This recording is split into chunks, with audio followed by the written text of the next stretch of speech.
خانقاہ ربانیہ نقشبندیہ روحانی معالج پیر مفتی احسن محمود نقشبندی صاحب۔ چوتھا اور آخری کام جو علماء نے فرمایا ہمیں اہل فلسطین کی ہمدردی میں کرنا ہے، فرمایا آگاہی مہم کہ ہم اپنے ان مسلمانوں کو، بھائیوں کو جو اس معاملے سے ابھی تک واقف ہی نہیں ہیں، ان کو پتہ ہی نہیں ہے، ہزاروں لاشیں روزانہ گر رہی ہیں، ان کو پتہ ہی نہیں ہے وہ کفر مسلمانوں پہ بمباری کر رہا ہے، ان کے گھروں کو اس نے بجری بنا دیا ہے اور ان کے عورتوں کو بیوہ کر دیا ہے، بچے یتیم، تباہی پھیر دیا اس نے، 20 لاکھ لوگوں کو بےگار کر دیا، ہزاروں کو شہید کر دیا۔ آگاہی مہم، ہم جو وسائل میرے آپ کے پاس ہیں، جن لوگوں تک میں اور آپ جا سکتے ہیں، سوشل میڈیا کے ذریعے سے، واٹس ایپ کے ذریعے سے اور اسی طرح فیس بک کے ذریعے سے جو وسائل میرے آپ کے پاس ہیں، ہم ان وسائل کے ذریعے سے آگاہی مہم کر کے دنیا تک اس پیغام کو پہنچائیں۔ اس لیے ہم ان مظلوموں کی آواز بن جائیں گے، ہم ان مظلوموں کی آواز بن کر پوری دنیا پہ اپنی آواز کو چلائیں، ایک ایک بندے کو باخبر کریں، بھائی یہ کیا کر رہے ہو، جو استعمال کر رہا ہے اس کو بتائیں، اس کو سمجھائیں، بھائی یہ یہودیوں کی ہے، یہ دشمن ہے، یہ تو کوکا کولا نہیں پی رہا، تو مسلمانوں کا خون پی رہا ہے، تو پیپسی نہیں پی رہا، تو مسلمان بچوں کا خون پی رہا ہے۔ اس کو بتاؤ کہ اس کا پروفٹ یا یہودیوں کو جائے گا، یہودی بم خریدے گا، بم خرید کے مسلمانوں پہ برسائے گا، تم چاہتے ہو ایسے ہو؟ حضور نے تو تمہیں کہا ہے کہ المؤمنون کجسد واحد، ساری دنیا کے مسلمان ایک جسم کی مانند ہے۔ کیا تم چاہتے ہو تمہارے مال سے مسلمانوں کے اوپر ظلم و بربریت کی جائے؟ کیا تم چاہتے ہو تمہارے مال سے مسلمانوں کو تہس نہس کیا جائے؟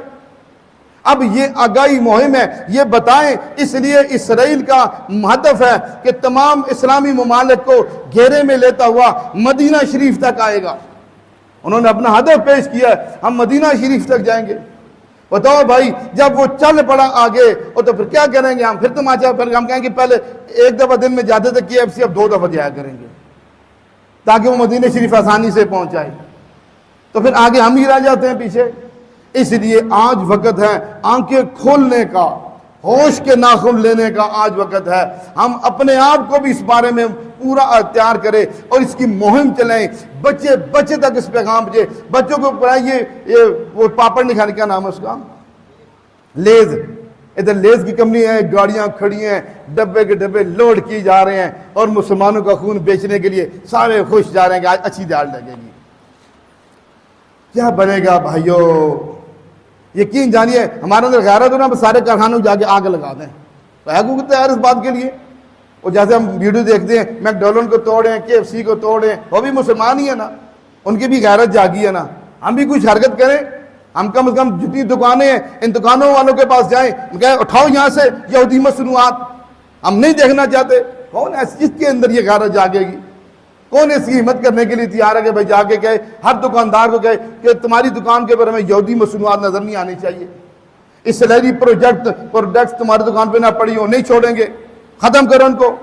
ہم ہمت کر کے ایک ایک دکان سے وہ لے کر بوتلیں سب کو ختم کر دیں، اتنی بیچنی آگے، وہ کہے ایک دفعہ بیچ دیں پھر نہیں لائیں گے۔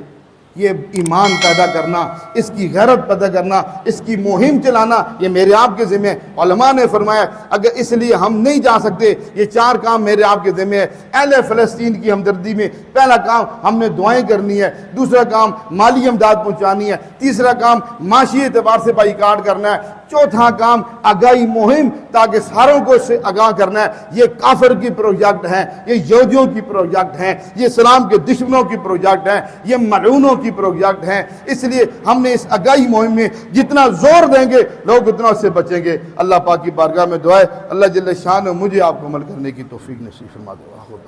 ہمارے ہاں جادو، جنات، بندش اور نظر بد کا شافی علاج قرآن و سنت کی روشنی میں کیا جاتا ہے۔